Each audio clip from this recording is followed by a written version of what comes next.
ಗೋಕರ್ಣದ ಅಭಿವೃದ್ಧಿಗೆ ಸಂಬಂಧಿಸಿದಂತೆ ಇಂದು ಕುಮಟಾ ಹೊನ್ನಾವರ ಕ್ಷೇತ್ರದ ಶಾಸಕರಾದ ದಿನಕರ್ ಶೆಟ್ಟಿಯವರು ಪ್ರವಾಸೋದ್ಯಮ ಇಲಾಖೆಯ ಡೆಪ್ಯೂಟಿ ಡೈರೆಕ್ಟರ್ ಹಾಗೂ ಪಂಚಾಯತ್ ಅಧ್ಯಕ್ಷರು, ಸದಸ್ಯರು ಹಾಗೂ ಸ್ಥಳೀಯರೊಂದಿಗೆ ಗೋಕರ್ಣದ 5 ಸ್ಥಳಗಳನ್ನು ಪರಿಶೀಲಿಸಿ ಪ್ರವಾಸೋದ್ಯಮಕ್ಕೆ ಒತ್ತು ನೀಡಿ ಪ್ರವಾಸಿಗರಿಗೆ ಹೆಚ್ಚಿನ ಸೌಲಭ್ಯ ಕಲ್ಪಿಸುವ ನಿಟ್ಟಿನಲ್ಲಿ ಶೀಘ್ರ ಕ್ರಮ ಕೈಗೊಳ್ಳುವಂತೆ ಸೂಚನೆಯನ್ನ ನೀಡಿದರು.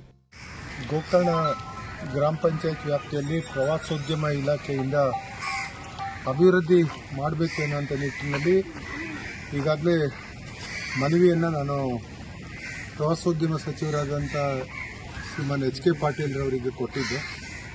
ಹೀಗಾಗಿ ಆ ನಿಟ್ಟಿನಲ್ಲಿ ಇವತ್ತು ನಮ್ಮ ಪ್ರವಾಸೋದ್ಯಮ ಇಲಾಖೆಯ ಉತ್ತರ ಕನ್ನಡ ಜಿಲ್ಲೆಯ ಡೆಪ್ಯೂಟಿ ಡೈರೆಕ್ಟರ್ ಆದಂಥ ಶ್ರೀಮತಿ ಮಂಗಲಾ ಭಟ್ರವರು ಬಂದಿದ್ದಾರೆ. ನಮ್ಮ ಜೊತೆಗೆ ಗೋಕರ್ಣ ಗ್ರಾಮ ಪಂಚಾಯತಿದ ಅಧ್ಯಕ್ಷರಾದಂಥ ಸುಮನಾ ಗೌಡರು ಮತ್ತು ಎಲ್ಲ ಗೋಕರ್ಣ ಗ್ರಾಮ ಪಂಚಾಯತಿದ ಗೌರವಾನ್ವಿತ ಸದಸ್ಯರು ಎಲ್ಲರೂ ಹಾಜರಿದ್ದಾರೆ. ಗೋಕರ್ಣಕ್ಕೆ ಎಷ್ಟು ಕೋಟಿ ಕೊಟ್ಟರೂ ಕಡಿಮೆನೇ, ಸಾಧ್ಯನೇ ಆಗ್ತಾ ಇಲ್ಲ ಹಣದಿಂದ. ಆದರೆ ಬಂದಂಥ ಹಣದಲ್ಲಿ ಸರಿಯಾಗಿ ವಿನಿಯೋಗವನ್ನು ಮಾಡಿ ಪ್ರವಾಸಿಗರಿಗೆ ಅನುಕೂಲ ಆಗಬೇಕು ಅನ್ನುವಂಥ ದೃಷ್ಟಿಕೋನದಿಂದ ಈ ಎಲ್ಲ ಕಾಮಗಾರಿಯನ್ನು ಮಾಡಬೇಕು ಅನ್ನುವಂಥ ಒಂದು ನಿರ್ಣಯವನ್ನು ನಾನು ಮಾಡಿದ್ದೇನೆ. ಅದಕ್ಕೆ ಪ್ರವಾಸೋದ್ಯಮ ಇಲಾಖೆಯವರು ಸಾಥ್ ಕೊಡ್ತಾರೆ ಅನ್ನುವಂಥ ಒಂದು ವಿಶ್ವಾಸ ಇದೆ.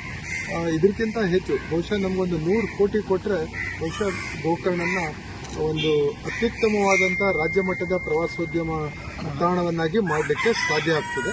ಈಗ ಬಂದಂಥ ಹಣದಲ್ಲೇ ಸರಿಯಾದ ಕಾಮಗಾರಿಯನ್ನು ಮಾಡಬೇಕು ಅನ್ನುವಂಥದ್ದನ್ನು ವಿಚಾರ ಮಾಡಿದ್ದೇನೆ.